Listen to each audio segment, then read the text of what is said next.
that our witness still taking lunch now because they came from their respective places of engagement. For only 1 minute, Your Honor. All The right, court will allow us. trial is suspended for 1 minute to allow the witness to come to the room.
Trial resume.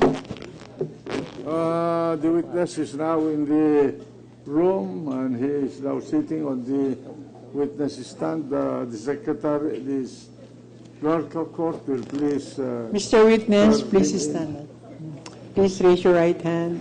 Do you swear to tell the truth, the whole truth, and nothing but the truth in this impeachment proceeding? So help you God. We will request, Your Honor, for permission in favor of Attorney Dennis Manalo, a member of the defense panel, to be allowed to conduct the direct examination of this witness, Your Honor. Attorney Dennis Manalo is recognized. Thank you, Your Honor. Your Honor, Mr. Presiding Officer, on the point, the Chief Counsel. on the point of the prosecution, may be allowed, or maybe request that Attorney Jose Benjamin Panganiban be recognized to receive the testimony. Attorney Panganiban. Panganiban. Thank you. For the prosecution. Good afternoon, Your Honors. All right. Good afternoon. Good afternoon, Your Honor. With the kind permission of the Honorable Court. Proceed. Mr. Witness, please state your name and other personal circumstances for the record. I am Engineer Roberto Villaluz, married. I have 3 kids. I am the city officer in charge of the city assessors of City of Taguig. You are the city assessor of Taguig. Officer in charge of the office of the city assessor of the City of Taguig. Your Honor. All right. Proceed. Your Honor, this witness is offered to prove the accuracy of the entries in the statement of assets, liabilities, and net worth of Chief Justice Corona as of December 31, 2010. This is an exhibit marked by the prosecution as their Exhibit N. With respect to the whole or only a part? Your Honor, this will refer to two parts in the said SAL-N. It will refer to real estate properties number 4, which is the Bonifacio Ridge properties, and real estate property number 5, which is the Bellagio property. All right. Proceed. We will prove through this witness, Your Honor, that the assessed values and fair market values of the said real estate properties are based on the values approved by the City Assessor's Office of Taguig. We will also we will present this witness, Your Honor, also for the purpose of proving that there is basis for the non-inclusion of the McKinley property in the SAL-N of Chief Justice Corona, considering that the official records in the City Assessor's Office of Taguig shows that TCT number 2093, or the McKinley property, does not belong to CJ Corona but to some other person, Your Honor. This particular property is in the name of the Chief Justice? No, Your Honor. We will present this witness to prove that. But that is the theory of the prosecution, Your Honor, is that these are one of the properties that they claim should have been reported by the Chief Justice in their SAL. And it's not reflected in the SAL? Yes, Your Honor. All right, proceed. Mr. Witness, can you please repeat what your present occupation is? I am the officers in charge of the Office of the City Assessor of the City of Taguig. What are the duties and functions of your office, Mr. Witness? There are many duties and functions of an assessor. To name a few, the City Assessor establishes a systematic method of assessment in real property. Second, the City Assessor appraises all real properties in accordance with a duly enacted Schedule of Fair Market Value pursuant to RA 7160, better known as the Local Government Code of 1991.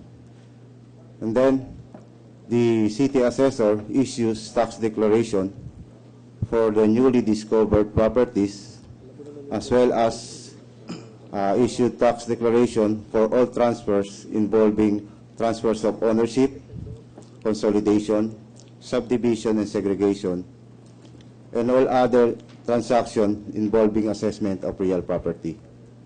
Being a custodian, the City Assessor also keeps records of all transfers, leases, mortgages, and all other source data, which is essential in the preparation of Schedule of Fair Market Value, Your Honor.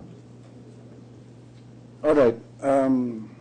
In relation to the duties and functions of your office, how are buyers of real property high-rise condominium units in Taguig City assessed? How are these properties assessed? Can you just please explain briefly the process? The process, to make it clear, pwede ba akong magtagalog, Your Honor? Opo, pwede po. One who wishes to have his tax declaration. Susunod. Sige po. Pwede pong English, pwede pong Tagalog. Akala ko ba Tagalog? Your Honor, Okay. Your Honor, may the witness be allowed to speak in the language that he prefers. Sige, sa Tagalogin mo na lang. One who wishes to issue a tax declaration on their end approaches our customer service. Then he or she will submit all the pertinent documents, like in case of condominium. Teka muna, akala ko gusto mo mag-Tagalog. Tagalogin mo na lang. Condominium certificate of title, deed of sale, certificate authorizing registration or LACAR from BIR, the transfer tax, tax clearance, And then after that, pagkatapos niyang may submit yun, check ng customer service yun for the completeness and veracity of the documents. And then after checking, he will be given the order of payment for the processing fee. Then after paying the processing fee, he will then go back to the customer service, and then he will be given a stub, a claim stub, para i-notify siya kung kailan siya babalik. And then what happens to the document he submitted? The customer service will then forwarded it to the appraisers in charge. No? Then the appraiser in charge will check the document, will evaluate, and then compute whatever taxes it has. The appraiser then will fill up the what we call FAAS, Field Appraisal Assessment Sheet form, which in turn ito yung magiging basis ng generation ng tax declaration per se. Paano ninyo dinedetermina ang buwis ng bawat condominium? Halimbawa sa isang building, may 20 condominium units. Pare-pareho ba ang balor noon pagbabayaran ng buwis? Your Honor, the value of the condominium depends on the unit, the floor area of the condominium unit. Floor area and the floor, the height. The No. higher the floor, the more expensive it is. Ganun ba? Not necessarily. In our case, O explain. all our standard, Paliwanag mo. Paliwanag.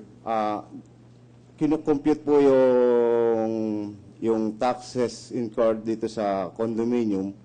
Una, based on the condominium certificate of title, na titingnan yon kung ilang square meter ang floor area ng unit. Oh. Then after that, we do have the schedule of fair market value duly enacted by our city council, which is our basis in formulating the assessment of the real property. Yung in the bang, case, sandali lang, yung bang real estate tax sa condominium ay based sa fair market value o base yun sa assessment na ginagawa ng opisina ng assessor? ito po ay base doon sa assessment na ginagawa ng opisina ng assessor, na ang basihan po namin yung schedule of fair market value na na-approve ng City Council pursuant to RA 7160, Your Honor. Hindi zonal value, ha? No, Your Honor. Iba yung zonal value, iba yung fair market value, Yes, Your Honor. at iba naman yung assessed value. Assessed value is, we called also the taxable value. Oo, hindi assessed value ang basihan ng amilyaramiento na binabayaran ng condominium owner. Actually, yung assessed value po ang basihan po.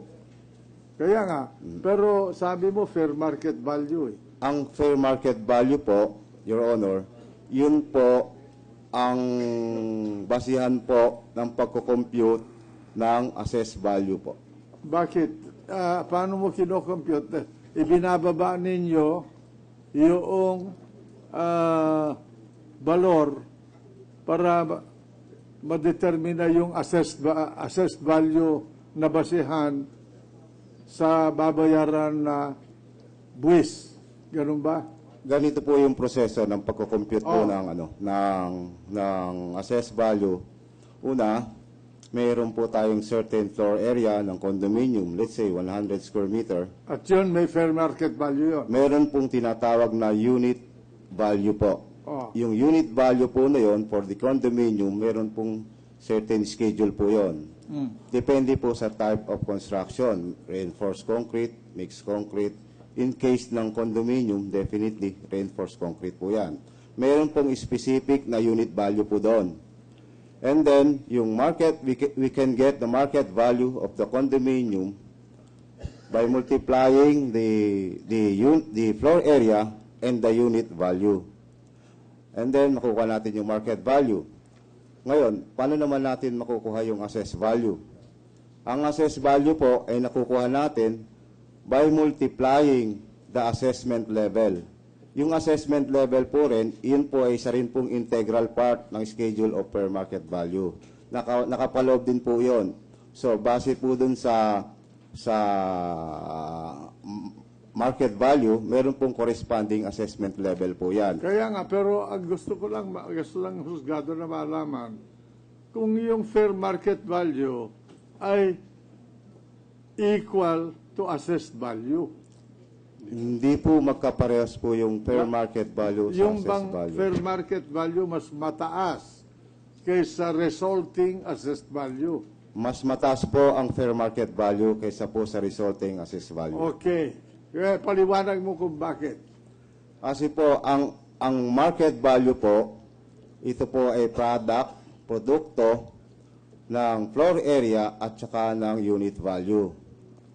Ang assessed value po, ito po ay product ng market value at saka yung percentage assessment level. Usually, ang assessment level is less than 100%.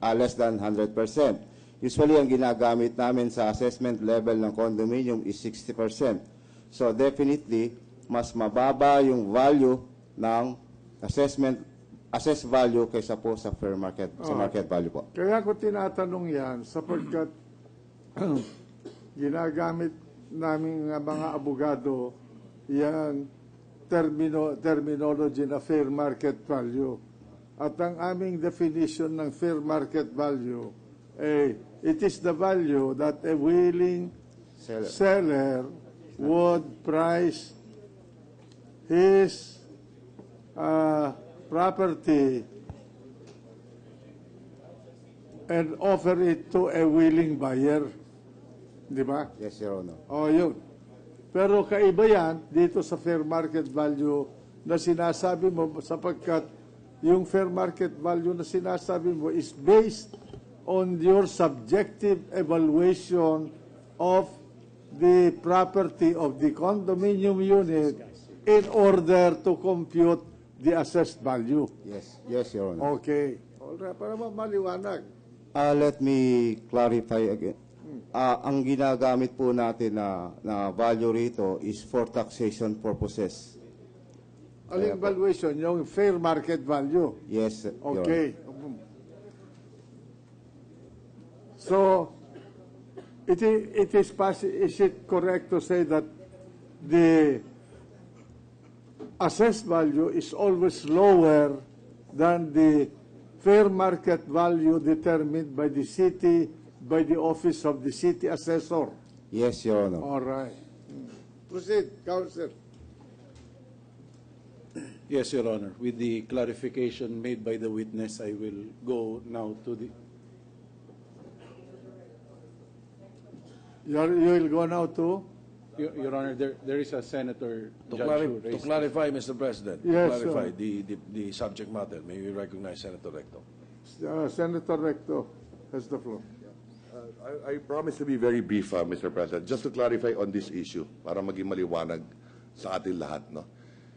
Yung schedule of fair market value, ito pinasa ng